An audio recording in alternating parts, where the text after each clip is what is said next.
Well, hello, everybody.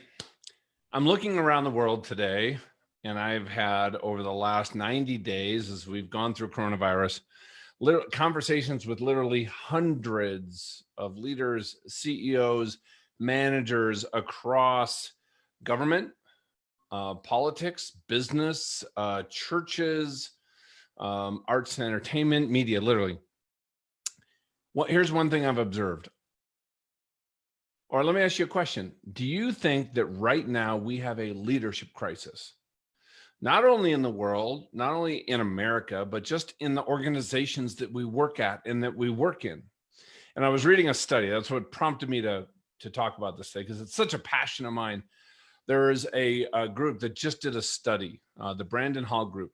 What they found was that 71% of companies publicly stated, when asked, that their leaders are not ready to lead their organization into the future. And now this was done 6 months ago before we went even into this. So how?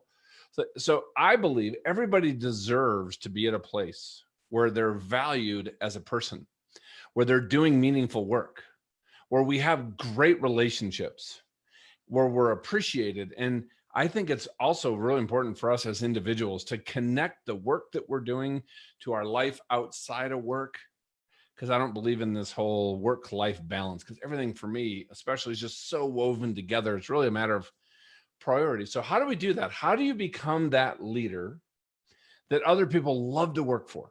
They want to be on your team. They think about coming to work on Monday morning and they're looking forward to it. Why? Because they have great relationships at work, which means, guess what? Some of the people I work with are actually my friends. When we have conflict, we talk about it because we trust each other. That leader is fostering this safe place for us to learn and grow and fail and learn from maybe not doing our best so that we can do better next time. So how do we become that person? Here's something that I've just observed.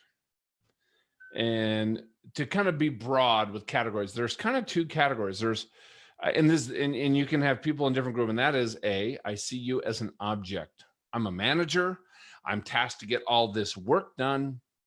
So you are part of me succeeding because you have to do task list A, B, C, D, E, F, make all these calls and do the work. So the transactional side, the business side of things becomes prominent. Now there's another category, and that is I look at people as actual people, as humans.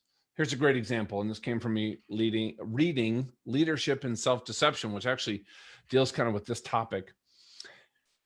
Imagine I'm on Southwest Airlines. I'm one of the first people on, and everybody's coming in to fill in the seats. And it's important to me to get a seat that I want to sit on, and so I like the window seat. And so what happens if I sit in my seat and I make myself look as big as I can, and I take my backpack and I put it in the middle, and I kind of do this, and then I look grumpy, and I wait, and as people kind of walk down the aisle, I'm kind of like this. So guess what? I immediately turned everybody else coming into this airplane as an object, because guess what? It was important for me to get a good seat. Now, is it important for me that they get a good seat? See, now when I start seeing people as objects, this is what happens is I magnify what I see as their faults. If somebody were to take the seat next to me and I'm kind of a bigger guy, how inconsiderate of them. Don't they understand that I need my space? I inflate my own virtue. I worked hard. It was a long day. It was a crazy business trip. I deserve to be able to stretch out and get some sleep or rest a little bit.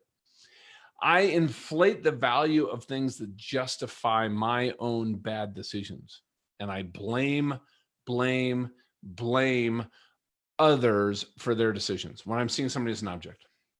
Now, imagine if I'm in this mode and I sit in my seat and I take my backpack and I put it down between my feet. And as everybody's walking down, and I realize they want to have a good seat too.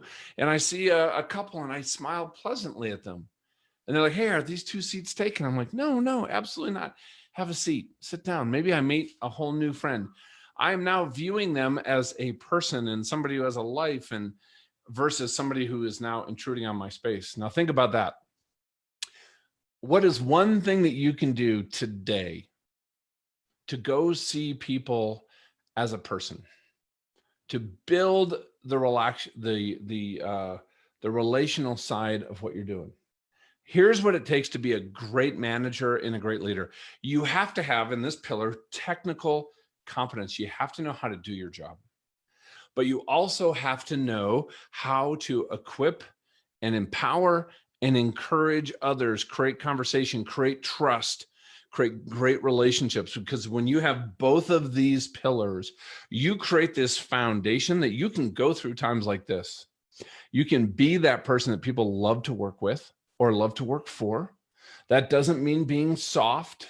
That doesn't mean being however you want to define it. But I honestly believe that when we start to see other people as people and we care about their opinion and their experiences, even though they're very different than us, not only do we build great organizations, but what we're seeing also today with a lot going on with racism, and I think everybody I talk to is in agreement, we need to get better. And I think that is a huge part of it, is actually taking a sincere interest in other people, building relationships, building trust, learning how to listen, building that relationship pillar, and also learning also how to get some of the work done, because they can both exist. Actually, they need to exist at the same time. All right, so please, I would love for you to, in the comments below, share just one thing that you have done that has helped you build healthy relationships with people at work. All right, with that, you guys are awesome.